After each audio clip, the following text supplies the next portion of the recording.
Bali Dianyu sore, pemirsa, dua menteri Presiden Joko Widodo, Pramono Anung dan Tri Risma hari ini ikut dalam kontestasi Pilkada 2024. Keduanya telah mengajukan pengunduran diri kepada Presiden Joko Widodo.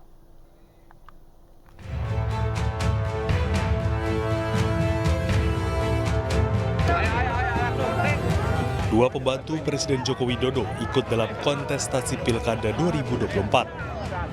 Di Pilkada Jakarta, Sekretaris Kabinet Pramono Anung maju sebagai calon gubernur berpasangan dengan mantan Gubernur Banten Rano Karno. Sementara Tri Risma hari ini yang juga menjabat sebagai Menteri Sosial juga menjadi peserta Pilkada Jawa Timur sebagai bakal calon gubernur. Mereka telah mengajukan surat pengunduran diri ke Presiden Joko Widodo dari jabatannya di dalam kabinet. Pramono Anung telah mengajukan surat pengunduran dirinya sebagai Sekretaris Kabinet, namun surat itu belum ditandatangani oleh Presiden Jokowi. Berbeda dengan Pramono, sebelumnya Presiden telah menerbitkan Kepres pemberhentian Risma dari Menteri Sosial pertanggal 6 September 2024. Dalam Kepres itu, Jokowi juga merujuk Menko PMK Muhadjir Effendi sebagai pelaksana tugas Menteri Sosial. Mundurnya dua menteri dari kabinet membuka kemungkinan Presiden Joko Widodo melakukan reshuffle kabinet untuk mengisi posisi yang ditinggalkan oleh Pramono dan Risma. Kepastian mundurnya Menteri Tri Risma sudah mengajukan pengunduran diri dan sudah saya tanda tangani pengunduran dirinya. Sementara itu, Komisi Pemilihan Umum menyatakan menteri yang mengikuti pemilihan kepala daerah tidak diwajibkan mundur dari jabatannya. Namun menteri tersebut diwajibkan cuti selama masa kampanye. Dari Jakarta, Tim Liputan iNews melaporkan.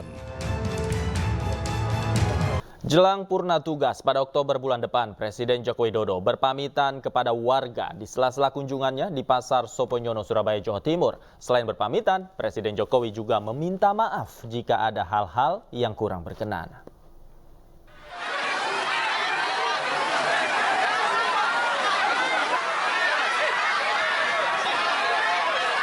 Presiden Joko Widodo menghadiri sejumlah kegiatan di Jawa Timur hari ini. Salah satunya berkunjung ke Pasar Soponyono Rungkut untuk memantau langsung harga bahan-bahan pokok. Selain membagikan BLT dan BMK pada pedagang pasar, rombongan Presiden juga memberikan bingkisan pada masyarakat yang tengah berbelanja di Pasar Soponyono. Dalam kunjungannya, melalui pengeras suara, Presiden berpamitan dan meminta maaf pada masyarakat jika selama 10 tahun menjabat sebagai Presiden, masyarakat ada yang merasa kecewa pada kepemimpinannya. Ya, kan ini pas ke masyarakat, ya sambil pamit kan bulan depan sudah purna tugas. Respon dari masyarakat apa? Oh iya. Nggih. Pangapunten, nggih. Selain berkunjung ke Pasar Soponyono, Presiden Joko Widodo juga menghadiri peresmian flyover Juanda Sidoarjo dan peresmian gedung Rumah Sakit Kemenkes Surabaya. Dari Surabaya, Jawa Timur, Yuda Prawira, iNews melaporkan. Jika biasanya menumpangi mobil kepresidenan jenis sedan, kemarin Presiden Joko Widodo menumpangi minibus saat menyambut Paus Fransiskus di Stadion GBK Jakarta. Meski pihak istana menyebut penggunaan minibus untuk mengimbangi Paus selama di Jakarta, namun hari ini Jokowi kembali menumpangi minibus saat berkegiatan di Jawa Timur.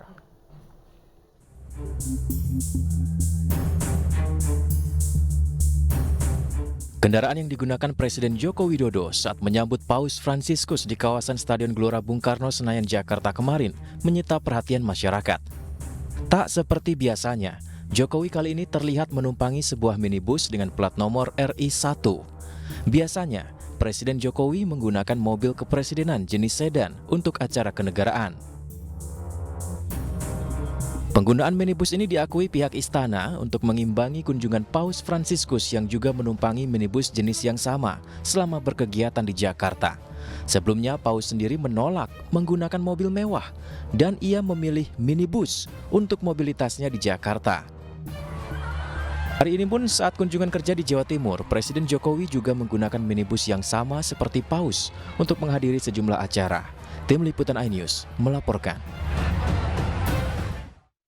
Bakal calon gubernur Jakarta Pramono Anung mengumumkan komedian Lis Hartono alias Cak Lontong sebagai ketua tim pemenangan Pramono Anung Rano Karno. Dipilihnya Cak Lontong lantaran Pramono ingin menciptakan politik yang riang gembira.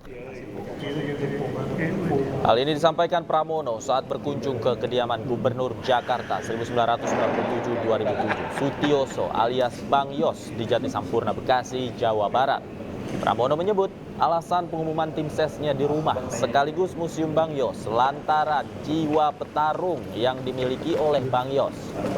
Cak Lontong dipilih sebagai ketua tim ses agar tercipta politik yang riang gembira namun tetap bekerja keras. Sementara Sutioso menitipkan sejumlah permasalahan yang harus diselesaikan di Jakarta kepada Pramono dan Rano Karno seperti banjir dan macet. Selain itu Sutioso juga berpesan agar siapapun yang terpilih menjadi orang nomor 1 di Jakarta selalu peduli dan mendengarkan suara rakyat.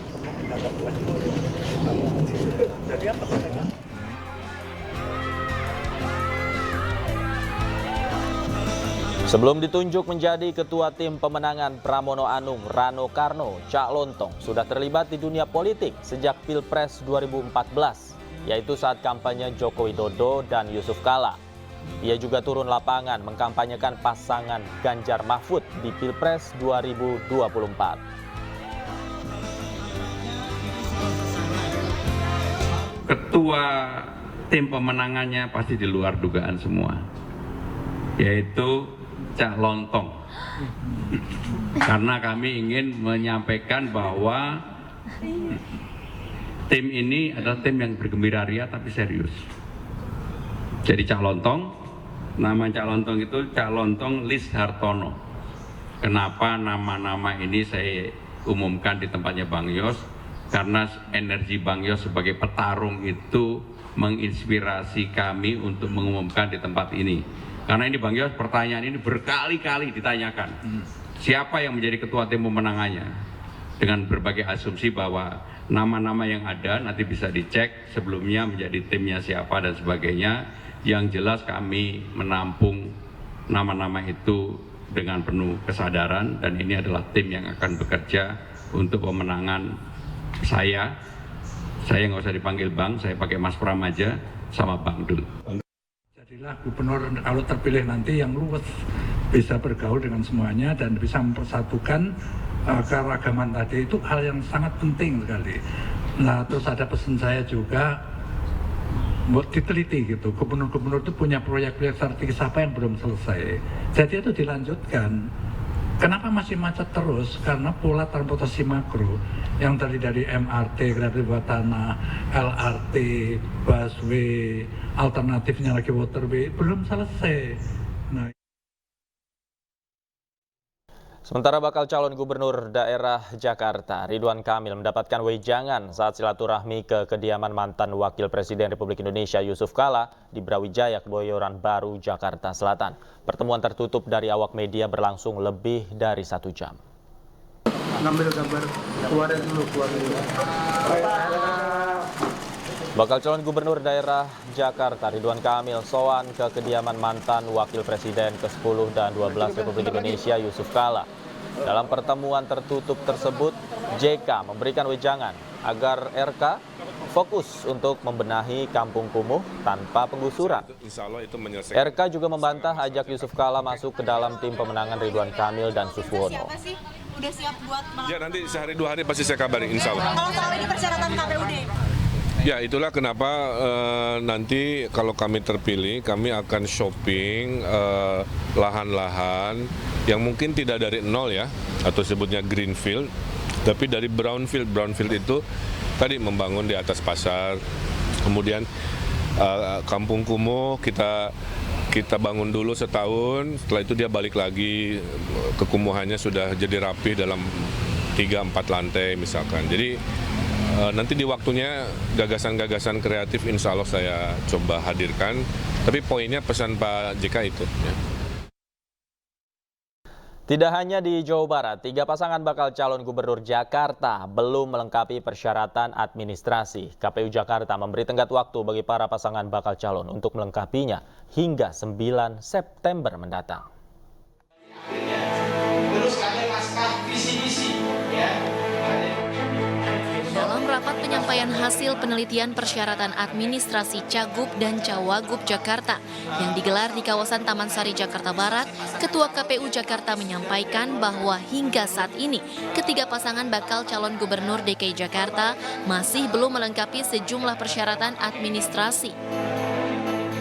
Sejumlah dokumen yang belum lengkap diantaranya surat keterangan tidak sedang dinyatakan pilot, tanda terima laporan harta kekayaan penyelenggara negara atau LHKPN, surat tidak memiliki tunggakan pajak, pas foto, serta legalisasi validasi akademik.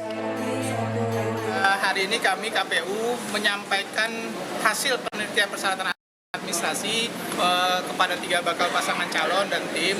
Yang pada prinsipnya kami meminta mereka untuk melengkapi kembali berkas-berkas yang ada dan status untuk ketiga bakal pasangan calon tadi sudah disampaikan pada dia. Ya, yang pasti kami sudah yakin pasangan calon juga sudah siap sudah tahu ya apa-apa yang kurang karena memang keterbatasan waktu pendaftaran kemarin itu loh.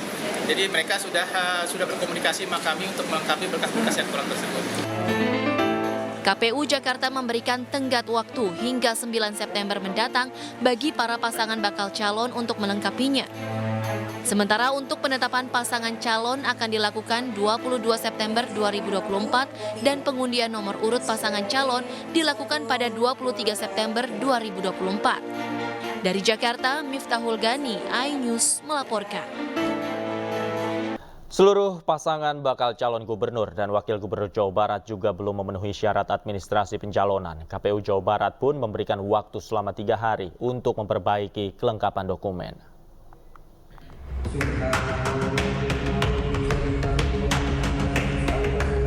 Komisi Pemilihan Umum KPU Jawa Barat melaksanakan rapat koordinasi terkait kelengkapan persyaratan administrasi bakal calon gubernur dan wakil gubernur Jawa Barat. Dalam rapat koordinasi ini, KPU Jawa Barat menjelaskan seluruh pasangan calon gubernur dan wakil gubernur Jawa Barat lolos tahapan tes kesehatan. Meski demikian, KPU Jawa Barat menyebut 4 pasangan bakal calon gubernur dan wakil gubernur Jawa Barat belum memenuhi syarat dokumen administrasi, seperti laporan harta kekayaan pejabat negara atau LHKPN, legalisasi ijazah, dan dokumen lainnya. KPU Jawa Barat pun akan memberikan waktu 3 hari untuk bakal calon kepala daerah untuk melengkapi kekurangan dokumen administrasi. Menurut Ketua KPU Jawa Barat Umi Wahyuni, penutupan kelengkapan administrasi akan dilakukan pada hari Minggu 8 September pukul 23.59 waktu Indonesia Barat. Nah, terkait dengan hasil pemeriksaan, semua 4 Bapaslon dinyatakan itu mampu melaksanakan tugasnya. Jadi tidak ada permasalahan di pemeriksaan kesehatan. Terkait dengan dokumen, itu kami juga sudah memberikan kekurangan-kekurangan yang harus dilengkapi. Karena sesuai dengan tahapan kan masih ada. Ada masa perbaikan sampai tanggal 8. Sebelumnya, 4 pasangan bakal calon gubernur dan wakil gubernur Jawa Barat menjalani tes kesehatan pada tanggal 1 dan 2 September lalu. Seluruh paslon dinyatakan sehat secara jasmani maupun rohani. Meski demikian, seluruh pasangan calon tersebut belum memenuhi syarat administrasi pencalonan kepala daerah. Dari Bandung, Jawa Barat, Ervan David, iNews melaporkan.